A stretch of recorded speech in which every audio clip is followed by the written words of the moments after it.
Oh, hello, old friend. It's good to see you. Let's talk about this word, fascination. It describes an unquenchable urge which compels our hearts to quest and be captivated. As long as there are elegant explanations to complicated phenomena, science will never lose its romance. Over the years, I've traveled the world, indulging in my fascination in physics. And now, I find that a new hunger has woken within me. A fiery need to share these great ideas with the people around me. And so, I have assembled a team of some of the greatest, most lucid, most creative minds I've encountered in my travels. And I call them my titanium physicists. You're listening to the Titanium Physicists Podcast, and I'm Ben Tippett. And now, allez, physique!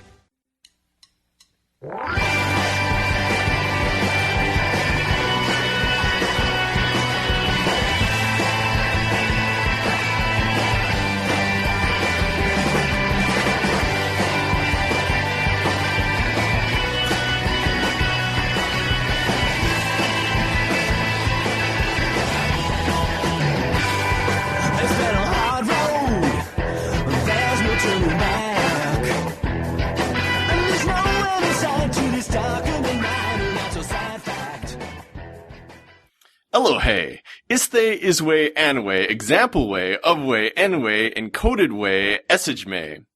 Iwe, amwe, ekingspe, inwe, English way, utbe, anime, eolpe, enwe, earring hey, isthe, onwe te, ebe, able way, ote, angslate tray, antwe, iwe, amwe, angse, Akbe, into way, English way, and way, on way te, understand way, at way, iwe me, ang say. Ode te, on way, ethe, itanium te, yizits fe, oddcast pay, iwe, error hey, alkings te, abouts way, using way, ontum quay, echanics may, ote, ode, Yicography cray. Hello, this is an example of an encoded message. I'm speaking in English, but many people when hearing this won't be able to translate what I'm saying back into English and won't understand what I'm saying. Today, on the Titanium Physicists Podcast, we're talking about using quantum mechanics to do cryptography when we're trying to communicate.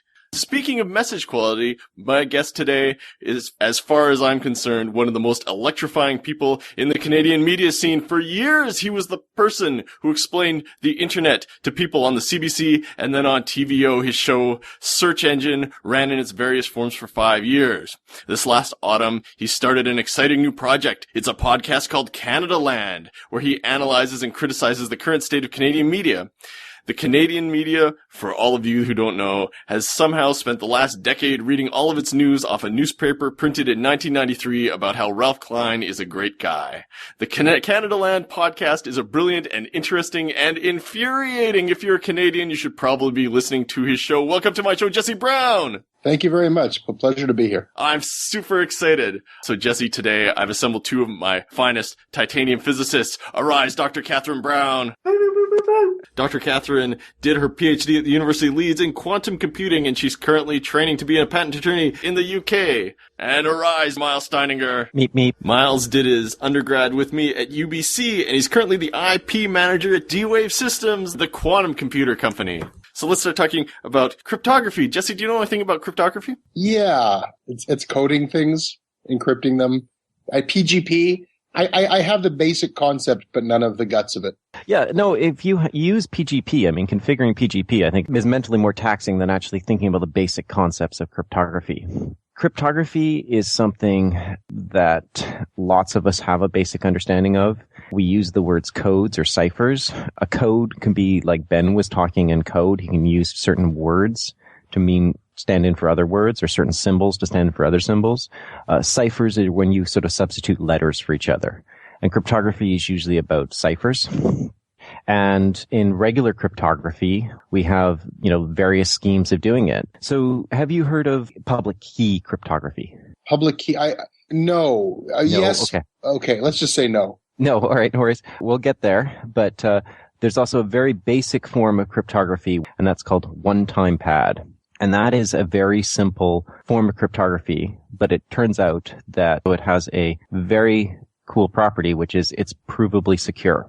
And if you wanted to send a message to somebody and you wanted to encode it, you could take the message, write it down, and then you can use something called a one-time pad to encipher it. And the enciphering operation is just for every bit in your message, you're going to do an exclusive OR operation. That's a binary operation between two binary bits, and you're going to get an enciphered message. Jesse, did that make any sense? No. Brian, No. okay. So you remember when you were a kid, you probably got taught, you were told to write down a message and then to change the letters in your message to say some other letter. So one thing you could do is move each letter subsequently down the alphabet, right? So anytime you see an A, you write the letter B. And every time you see the letter C, you write the letter D. And anytime you see the letter Z, you write the letter A, right? Now we are dumbing this down exactly to my level. Yes, I am with you. Yeah. So the deal with that is it changes your lovely sentence into a bunch of gibberish, but it's really easy in those cases to figure out what they've done. So you can look at this list of letters and you can say, hey, look, E should show up maybe 10% of the time. Every time we see an F, that shows up about 10% of the time. I think this person has just shifted the letters one over. So these one-time pads, what they do is they jarble up the number of letters down the alphabet each one goes. So it says, okay, we're going to agree that the first letter in your message is going to get shifted down 5 letters in the alphabet. And the second letter you use is going to be shifted down 13 letters in the alphabet. And the third letter you use in your message is going to be shifted down 2 letters in the alphabet. And like that, right? So you have a string of numbers that represent the number of letters you've shifted down in the alphabet. But then the coded gibberish is really difficult for somebody to figure out what the actual original letters were. But the person you're trying to communicate with knows how many letters you've shifted each letter down by and can can shift them back and regain the original message. Because they have the key. Because they have the key. They have And no matter how complicated a form of encryption is, as long as it has a consistent key, then anybody would be able to crack it. So it's necessary to have unique keys for every encrypted communication. Yeah. Right. And that's why it's called a one-time pad. You use the pad once. Gotcha. And in implementation, you can do this in binary. You can do it with letters in the alphabet and shifting certain numbers. It doesn't make a lot of difference. Binary is just very convenient mathematically. You can get a computer to do it. And traditionally, when we talk about sending information, we send it from person A to person B. Conventionally, we call person A Alice. Person B is Bob. And then you can have an eavesdropper, and she's usually called Eve.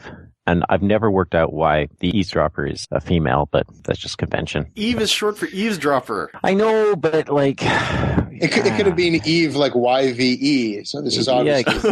Yeah. Well, yeah. There you go. So the original cryptographers who figure this out are showing their gender bias. At least there's a pun in there. Basically, one-time pad cryptography, it is pretty well the only one that is provably secure. But because you have to share these one-time pads, it's pretty difficult. And in the 1970s or so, banks would really want to have secure communications, and they would have people on airplanes going around the world with briefcases that were literally handcuffed to their wrists. And Hold on. Inside the briefcase was the key? Yeah, it would be a disc with a key on it, or magnetic tape probably, actually. Right. Or punch cards for all. Yeah. So the challenge is that in order for the recipient to decipher any encoded message, you must send them the key. And if anybody intercepts the key, then the security is compromised. Mm-hmm. I mean, the system probably fell apart because you have to pay these guys with briefcases too much money, and vet them too much and things like that. Plus all the spy assassinations and sexual encounters and whatnot. Oh yeah, honeypot traps, etc. So alternative schemes were developed. The most interesting, which is public key cryptography. Okay, now you've lost me, because when you say public key, my very simple understanding is, well, that's not going to work. The key is public. If everybody has the key, then the key is not going to work. So I'm missing something here.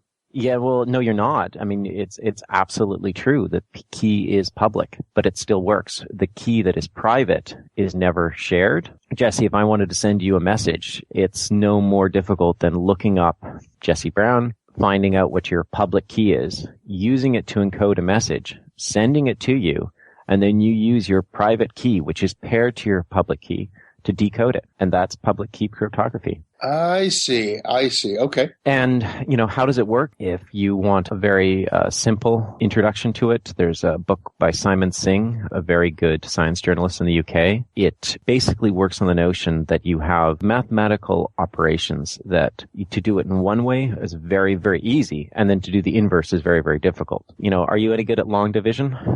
I wouldn't say that I'm good at it, but right. But most people find division really a lot harder than, say, multiplication. If I gave you two numbers and asked you to multiply together, not so hard. If I asked you to divide one number into another, some people take a lot longer. Okay. Same thing happens for computers. There's certain operations that are really easy to do. It turns out it's really easy to multiply two numbers together, but to find the two numbers that made that number can be really, really difficult. And that applies to this because that's what you need to do in order... In order to get the private key from the public key, you would have to do the difficult operation. That's basically the notion of public key cryptography.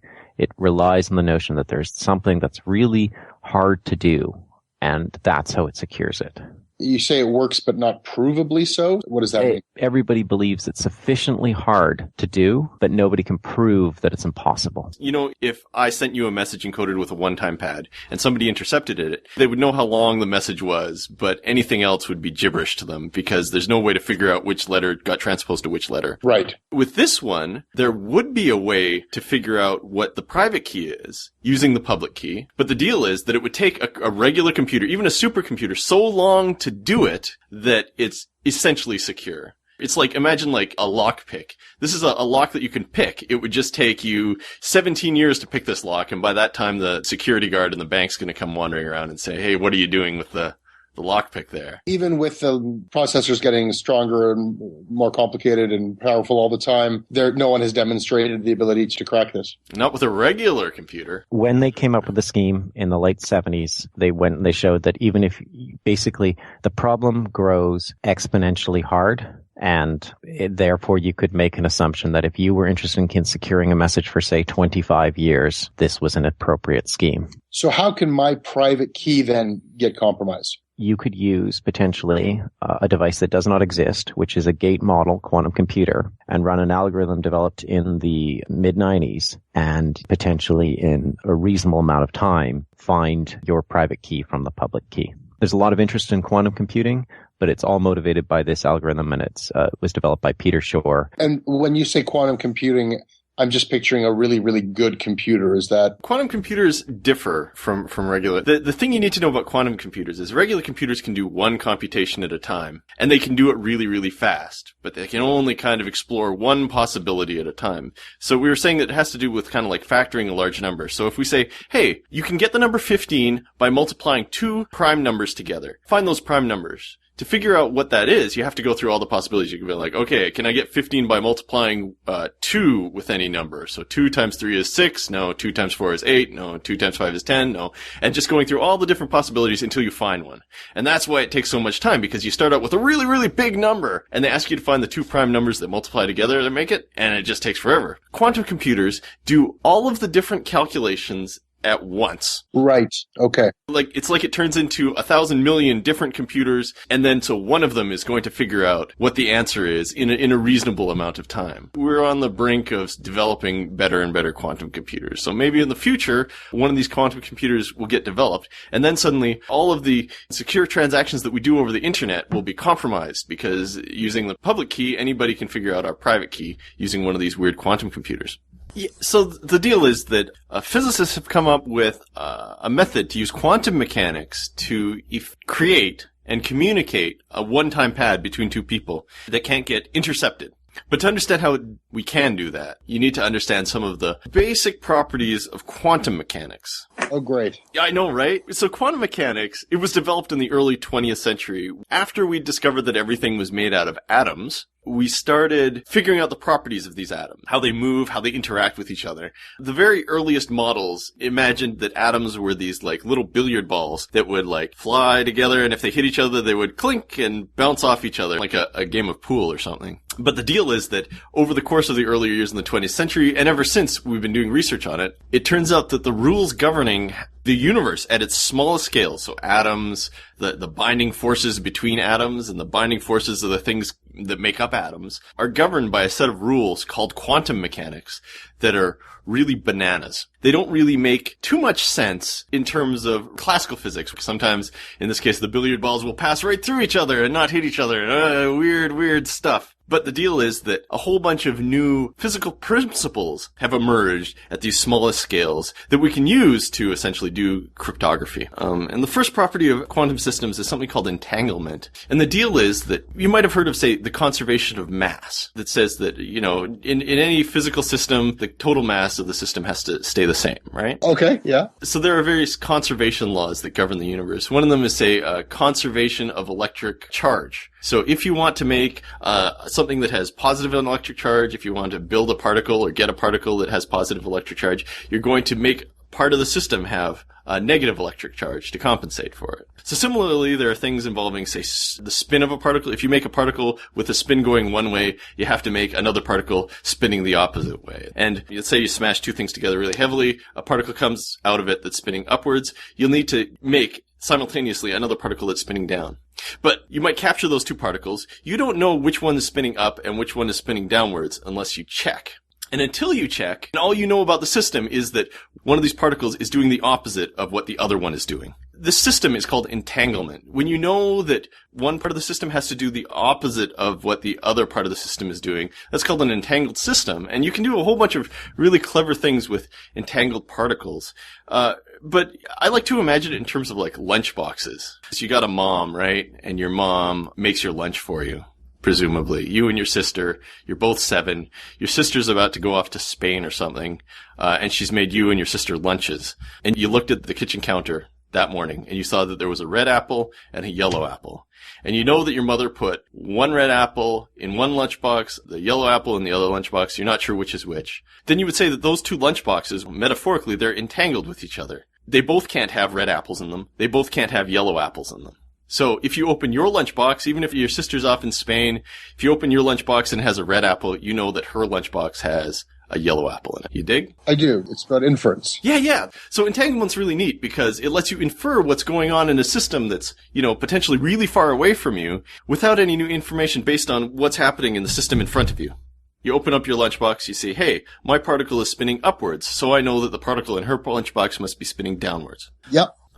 Catherine, do you want to talk about superposition of states a little bit? Yeah, I guess you're familiar with, in your computer, your data is stored in bits. So your bit can be either a 0 or a 1. So it's a two-state system. Yeah. And in quantum mechanics, we have something similar. So we have what we call a qubit or a quantum bit. And the quantum bit has the interesting property that it can be in a superposition of 0 or 1. But when you measure it, it always comes out as either 0 or 1. So a superposition is some probability of being in 0 and some probability of being in 1. This comes up to Schrodinger's cat, and you can see why the idea of superposition is counterintuitive. So in Schrodinger's cat, you imagine there's a cat who's locked in a box, and in the box you have a particle that has 50% chance of decaying and a 50% chance of not decaying. If the particle decays, it knocks over a vat of poison and kills the cat. And so you have a 50% chance that the particle's decayed, knocked over the vat of poison and killed the cat, and a 50% chance it hasn't. And until you open the box, you have a superposition. So you can't say the cat is alive or dead until you observe the cat and look to see if he's alive or dead. He is in a superposition of alive or dead. But part of the point of Schrodinger's cat is that this doesn't really make sense. You are either alive or dead. You can't be somewhere between alive or dead. And it shows really that quantum mechanics doesn't make sense on kind of a macroscopic everyday life scale. But in the quantum mechanics, you can be in this superposition of alive or dead. This is a key property that we use in the quantum cryptography. The other thing that's fairly important to understand is measurement basis. You can imagine this if you're talking to a member of the public, you can find out their political views and you can ask them if they're socially conservative or liberal. You could also ask them if they're fiscally conservative or liberal. And there's no reason why there should be any correlation between their answers. So obviously they only have two states they can be in, conservative or liberal, but they might be different for each factor. And now if you kind of imagine a very stupid voter who can only remember one thing at a time. So if you ask him if he's socially conservative or liberal, he can answer that question. If you then ask him if he's fiscally conservative or liberal, he'll answer that question. But he'll forget whether he's socially conservative or liberal. And the next time you ask him the question, he'll make up his mind again, and he might change his mind. This is what's important in quantum mechanics, is you have these variables where if you measure in what we call a basis in one basis, such as the socially conservative, then you can get a result. But if you then measure in the next basis, which is, say, fiscally conservative, that actually can change your initial result. So that's it. Basically, what's stated in the Heisenberg uncertainty principle. There's certain variables where we can't know both at the same time. This is illustrated there's a famous scientific experiment with photons. A photon is a particle of light, and your photon has a property called polarization, and it can have any direction of this polarization at random. And you can pass several photons through a polarizer, and a polarizer kind of controls the direction. So if you pass it through a vertical polarizer, it will only let photons that are vertically polarized through, and it'll force everything else to either be blocked or actually go through as vertical. So you can imagine passing, a bunch of photons through this polarizer, and if you pass them through randomly, you'll get about 50% of your photons passing through the vertical polarizer. If after your vertical polarizer, you put a horizontal polarizer, now the vertical and the horizontal are opposite directions, so you can't be both, you're either one or the other. So you get no light through. An interesting thing that happens in quantum mechanics is if you put your vertical polarizer, you'd lose half your light. If you then put a polarizer at an angle, so 45-degree angle to your vertical polarizer, you'd lose another half, so you'd end up with about a quarter of the light.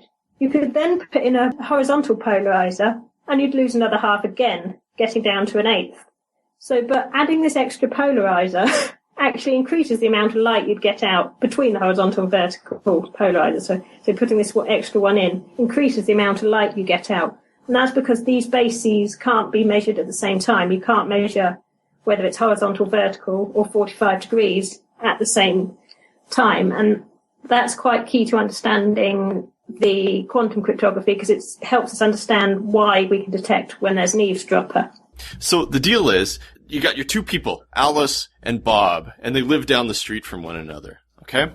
What the deal is Alice is going to be sending Bob a particle which is entangled with one of hers. So all we imagine is Alice has a twin building machine. It makes twins, right? You're familiar with twins. They have opposite opinions, right? So she presses the button on the twin making machine, and a pair of twins pop out. And they'll have opposite opinions from one another. Okay? So, if you ask one, hey, are you liberal or conservative? He'll say, oh, I'm liberal. And then his twin will say, well, I'm conservative, right? Okay. So, the deal is that what you do is you say, Alice takes one twin, and she goes, okay, I'm not going to ask you whether you're liberal or conservative yet. I just know that you have the opposite opinion of your twin. And he'll go, yeah, that's right. And you go, okay, walk down to Bob's house, and Bob will ask you if you're liberal or conservative. And so he goes, okay. And then he walks down the street. And what they'll do is then they'll do this over and over and over for a certain number of times. They'll have 5 twins in a row, and then they'll be asking each twin, are you liberal or conservative? So Bob will ask his, liberal or conservative? And the first guy will go, I'm liberal. And then Alice at her house will ask the first person, liberal or conservative? And the other person will say the opposite. I'm conservative, right? Very straightforward. So the deal is that there's this liberal or conservative axis that you can imagine. It can be one or the other. But imagine that somebody intercepts the twin. So you got Eve, I guess, the interceptor. So she goes up to the twin while it's walking down the street, and she goes, all right, I know that Alice and Bob are asking some questions to these twins. And I know that if I figure out what the answer is, I can figure out what the key they're using is. So I'm going to go up and I'm going to ask a political question. She doesn't know if it's liberal or conservative. She doesn't know what question Alice and Bob are asking the twins. So she goes up to the first one and she goes, do you think a government should go into debt? And the twin will be like, that's a good question. Let's see. And then suddenly, the axis that it's thinking on won't be liberal conservative. It'll be thinking in terms of debt, no debt. And so it might say, I think a government shouldn't go into debt. Suddenly, because it's come down hard on going into debt, you switched it from it's definitely one or the other to it might be a mix of liberal or conservative. So the deal is that she's messing up the axis of questions that they're asking the two, the twin goes down the block, and Bob asks it, hey, are you liberal or conservative? It won't necessarily say the opposite of what its twin is saying. Okay, I was with you up until Eve asking the leading questions to kind of deduce high probability if you're into debt. I can deduce from that you're liberal, and therefore that your twin is conservative. That's where I last understood. So the deal is that she's not asking to figure out whether the twin is liberal or conservative. She's guessing that Alice and Bob are asking their twins whether or not they're going into debt or not. She doesn't know which question they've been asking, so she guesses at a question. And then her guessing at the question disentangles the two. Because suddenly this particle, this person could be liberal, could be conservative. Them coming to a strong decision about whether or not they go into debt messes up. He stops being 100% liberal or 100% conservative. Suddenly, him answering one question changes his answer about liberal or conservative. Because maybe he was conservative before, and then they ask him if he can go into debt, and he goes, well, yeah, as he's walking down the block, he goes, yeah, I guess the Liberal Party is more willing to go into debt, and I said that you can go into debt, so it disentangles the two and changes his answer. Did I jump the gun on something? Is there any relationship between the two questions? Like, is one question meant to give you a clue as to the answer of the other question? Or when you ask one question, the person you've asked the question to completely forgets their answer to the other question. Right. So the person can't have an opinion. This is where you don't really have a good classical analogy, and we're trying to come up with one, is you can't really have an answer to both questions at the same time. But is Eve trying to figure out the answer to one question by asking a different question? No. So because Alice and Bob are randomly choosing between the two questions, Eve can't know what question they're asking. So she's trying to just guess what question they'll be asking. Right. Eve doesn't even know what she's trying to intercept. Eve's ultimate aim is to try and get what will ultimately be the one-time pad that Alice and Bob will use for secure communication later. Which requires both question and answer? Yeah, exactly. Eve wants to get as much information out of her measurement as Alice and Bob get out of the process. But Alice and Bob are asking these questions at random, and Eve has to second guess this and ask these questions. And then these twins have this weird property where they're quantum bits, and you ask them in one basis, you ask them one question, you can't simultaneously ask in the other basis. You can't simultaneously ask the second question. So Eve's at a disadvantage because Alice and Bob are using quantum bits, or these twins in Ben's example. So the fact that Eve interacted with this particle and didn't know the types of questions that were being asked by Alice and Bob changes the outcome that Bob will get. Okay. So what Alice and Bob are doing when they're talking to the twins is they're writing down their code. So they're saying, if the twin says he's liberal, that will be my 0, and I'll use a 0 as my code. If the twin says he's conservative, I'll use 1. If he says he's pro-debt, I'll use a 0. If he says he's against debt, I'll use a 1.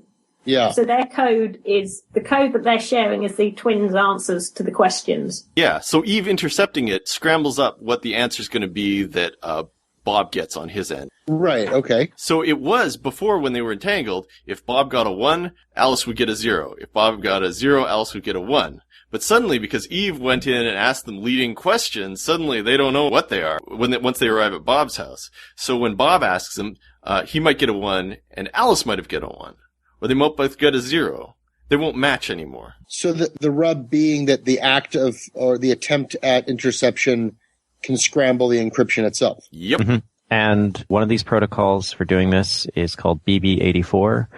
Charles Bennett, Gilles Broussard, in 1984 published this paper, and they basically worked out a scheme where Alice and Bob can exchange entangled particles, measure in random basis, confer later. One of them just needs to send them the basis, and then they can check for errors. And if the errors exceed, it turns out 11% is just how the math works out. They shouldn't be using that pad, and they should start again. If it's less than 11%, they're good to go. And it works. They can generate a pad from there and securely communicate. So the deal is that this method generates their pad, right? So they don't know whether the first twin going out is liberal or conservative. It'll just be one or the other. And then what they'll do is, Bob will ask, Alice will ask, and they'll end up with a string of numbers, 100101, right? And then Bob's will be the opposite, 01, etc. Okay? And the deal is that after they've done it for a bunch of times, they're going to use that number to generate a pad, maybe, but they're not sure if somebody's been intercepting. So then Alice sends over the first half of her numbers, 101, and compares it with Bob's. And if they aren't opposite everywhere, I mean, there's going to be a little bit of error in it, but if they don't match to a degree over 11%, it means that somebody has been intercepting the twin halfway down the street and asking them questions. It means that somebody else is intercepting their transmission, and so they know that the code that they developed this way might not be secure, and so then they just start over and do something else. So it's not just a method of generating one of these one-time keys, and a nice random way of generating a one-time key. It's also a way of determining whether or not somebody is listening in between. And okay. If they haven't been listening, then you can use that code, that one-time key, to encode all your regular information and send that straight, email them using that code, and nobody will be able to break it because it's a one-time key. So it's encryption that can actually test its own strength. Yeah. Mm-hmm. Mm-hmm. Add the caveat that the proof of security relies on perfect hardware, which obviously doesn't exist. So as far as the majority of commercial quantum cryptography systems on sale at the moment have actually been hacked by exploiting the weaknesses in our hardware. And there's a group in Singapore that's dedicated to doing that. Mm-hmm. So that's the negative caveat. But you can go out and buy a quantum communication system now and operate it over at least 140 kilometers in optical fiber, and that number's probably 5 years out of date. You can operate at great distance. You can operate these things through the air, that sort of thing. The very first experiment to do this sent horizontal and vertical polarized beams of photons, and the polarizer emitted a different sound. It was horizontal or vertical, so it was, and it went 10 centimeters or whatever. And so it was secure over 10 centimeters, provided you were deaf. So trust me, it's been improved since. So at the moment, it's relying on the fact that there's two main weaknesses. Is the fact that you can't really easily generate two single entangled photons all the time. You often get more photons, which allows Eve to do a certain attack. And the other one is the fact that your detectors can't always detect your photon. So Eve can do attacks that make the detector thinks it hasn't detected something when it should have detected something. And that's her other attack that she can use. Hearing the dates on some of the research that you guys are citing, this has been an area in development for a long time. Would I be correct in assuming that since the internet, the need for good cryptography and the entire financial system of the world and communication system now relies on this stuff working? Mostly. It relies on good cryptography. It doesn't rely necessarily on quantum cryptography. You'd have to have a very specialized need for quantum cryptography. Is that just trying to get ahead of things? Yeah. Right. And people are playing around with this. These systems do have slight vulnerabilities, and there are people trying to hack them. So sometimes people playing around with them right now are they're purchasing the system in anticipation of getting to know how to use it and use it properly and develop the protocols around it because they want to constantly be ahead. So.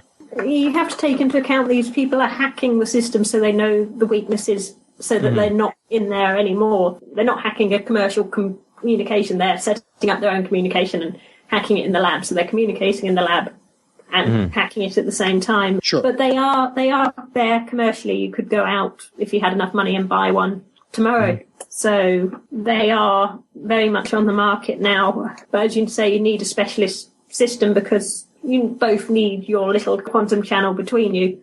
There isn't, as yet, a quantum internet where I could send you a quantum message. We'd both need to go out and set up a dedicated link. I see. Mm-hmm. Now, would I be correct in assuming that there are black hat operators and state operators who are doing the same research in the hopes of being ready so that as soon as everybody switch over, that they'll already have the keys waiting for that day to arrive? Oh, well, I filed an ATIP request on that, but they haven't got back to me. I don't know. I mean, If I was the government, I'd just be downloading the research papers from the white hat hackers and saving myself some money. But I see. There's certainly no official releases that I've heard of from the government saying they're doing that. But there wouldn't be, right? I never know what research they're doing. So okay, all right. Well, that was wonderful. Thank you, Katherine. Thank you, Miles. You pleased me. Your efforts have borne fruit, and that fruit is sweet. Here's some fruit. Miles, you get a rambutan. Nom nom. And Katherine, you get a kiwi fruit. Nom nom nom nom nom. All right. I'd like to thank my guest, Jesse Brown, the host of CANADALAND. Thank you, Jesse. Thank you. You too, and a pleasure meeting you all over Skype. All right. Hey, TIE Fighters, listen. I love the show, and I hope you do too. But for every listener to the show, I know that there's 100 other people who would love to listen, but they just don't know how. I want you to spread the word, and there are 3 ways you can do this. First, there's iTunes. iTunes is still the biggest place to go around and find new podcasts, and iTunes puts the shows with the most ratings at the front, where everybody can see them. So if you got a minute, give us an iTunes review. It'll increase our rank, and more people will see us. The second is to teach people how to listen to podcasts. Everyone has a smartphone or a tablet these days, and a very low percentage of them know how to use podcasts. So if you have somebody who might like the show, tell them that there are easy, fun ways to listen to podcasts. Point them to the Stitcher app. It's free and easy and works on other devices. Alternatively, you can point them to Podiversity, which is a podcast app, and it's curated, and it chooses the best podcast for you to listen to. It's very easy to use on Android phones. The third way to spread words, tell people online about us. The internet is full of explanations about physics. If you see someone on the internet talking about a topic that our episodes cover, post a comment telling them about the show. Okay, so that's it. I hope you'll help us out and point new listeners in our direction. That's it for the main part of today's show. Remember, if you like listening to scientists talk about science in their own words, you might also want to listen to other shows on the Brachylumini Network, like the Weekly Smith, or Science Sort of, or Astrarium, or Technically Speaking. Okay, the intro song for our show is by Ted Leary and the Pharmacist, and the end song is by John Vanderslice. Until next time, my friends, remember to keep science in your hearts. Angela, don't be mad. There's something I gotta tell you, dear, before you come back here. I lost your bunny. I let him out of the cage. He was eating spring mix on the carpet, jumped through a window out into the haze, hop down Magnolia Boulevard, no way he'll survive. Can I ask like a dumb question? How do you arrive at any of this? Like, how do you measure, or how is physics done? I can understand people like coming up with formulas when you're actually watching billiard balls slam into each other and observing the effects. But when you get into what happens in the space between atoms, yeah, how do you figure that out? Yeah, well, okay, so part of it is that we've been bootstrapping ourselves up. So early in the 20th century, we could only consider very simple systems, right? So you'd look at a very simple, you take a piece of iron and you'd throw it in a fire and it would heat up and it would just be a big ball of iron. Very simple system. And then you would look at how it emitted light and what color the light that came off it was. And you try to build a model describing it. Or you would look at a cup of water, and you would look at, say, how little grains of dust bounced around inside the cup of water, because they're getting presumably knocked back and forth by little atoms. And so you can glean information about that system off it. And so we started off studying very simple systems. Or what you would do is you would fire electrons at a big sheet of metal. And you would look at, after the electrons hit the metal, what they would do. So you would look at very simple scattering problems.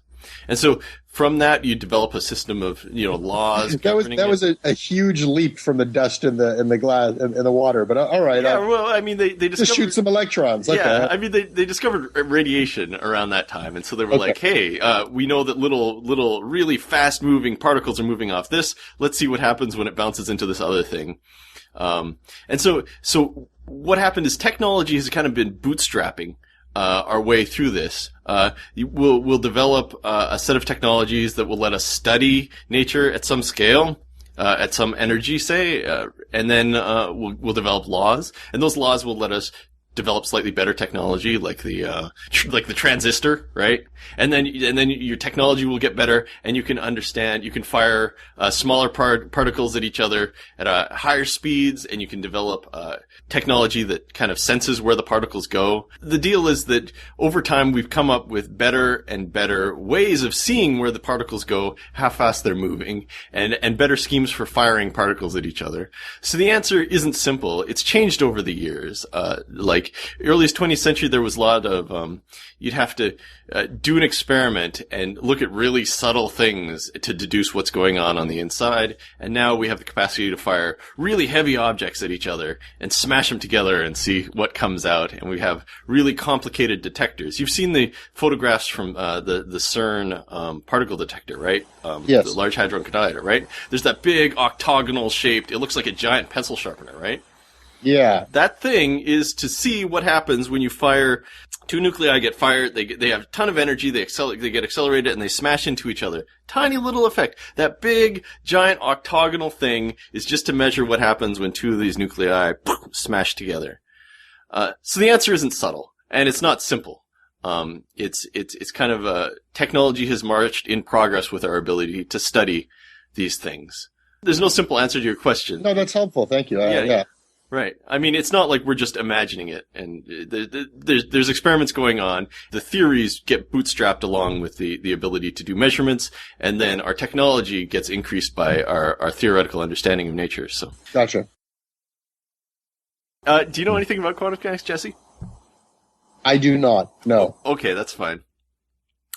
Most of the time, when somebody from the public says that they do know quantum mechanics, they take out a piece of crystal and they say that they're beaming healing waves to their mother using quantum mechanics.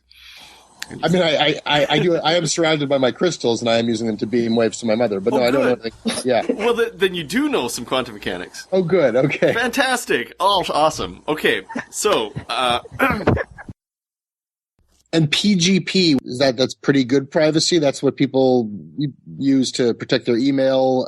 Is that a public key form of encryption? As far as I know, it is. So a day will come when that and everything that people thought was protected will be at that moment cracked. Is that?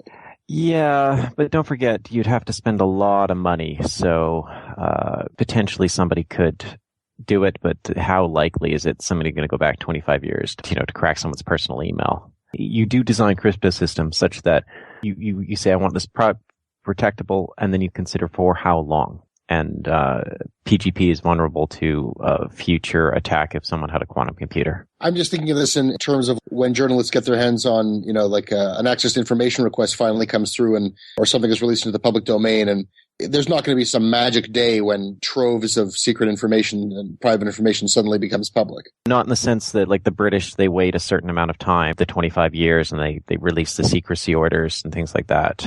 Nothing like that. Yeah, no. Because you've got to individually point this at each type of communication that you're trying to decode. Yeah. Help me out with this, because I've covered this, and it's sort of an unfortunate aspect of covering technology and not being a technologist to not really understand the guts of the stuff you're talking about as you report on this. But I covered the story of the NSA encryption the encryption that the NSA was able to find a backdoor to decrypt with the acquiescence of CSEC in Canada. How does that work when everybody is I have kind of like a very simplistic understanding that just there's a key that everybody thought was secret, but America had it and was spying on everybody the whole time.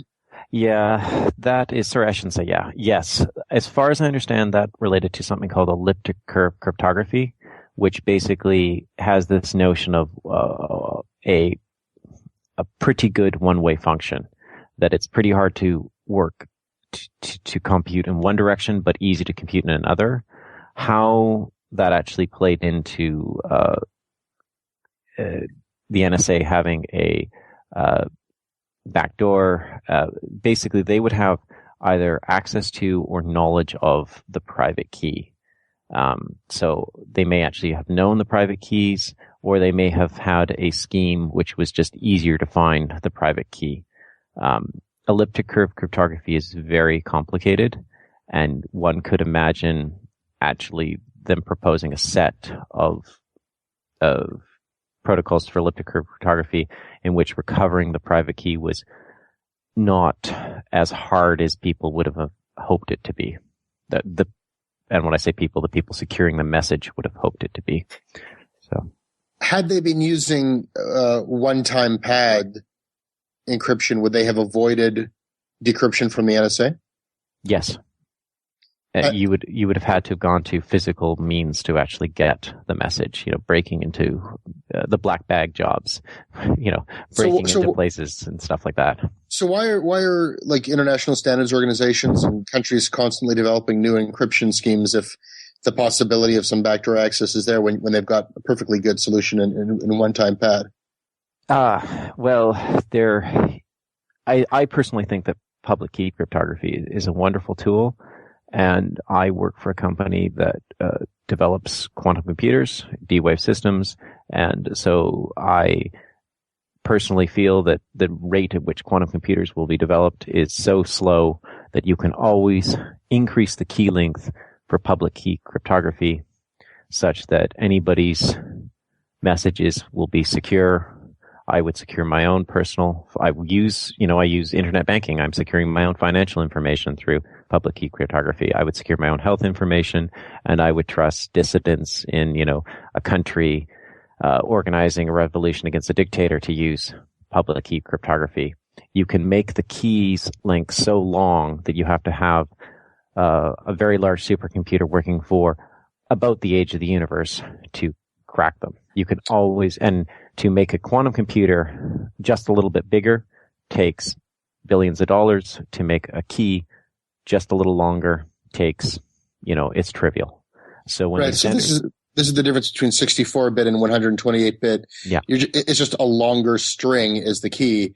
So you double that, and it's going to take decades longer to create a computer that could actually deal with it. Yeah. So these standard organizations are for the purposes of protecting people's information, doing good work. It's definitely not a fool's mission. They're being very pragmatic, coming up with good, usable standards that will thwart a quantum computer. I think the other question you probably want an answer to is, what is the problem with one-time pad? And the problem is you need to somehow securely transmit your one-time pad. So you end up with the same problem. So if you're transmitting a 128-bit message, you need a 128-bit one-time pad.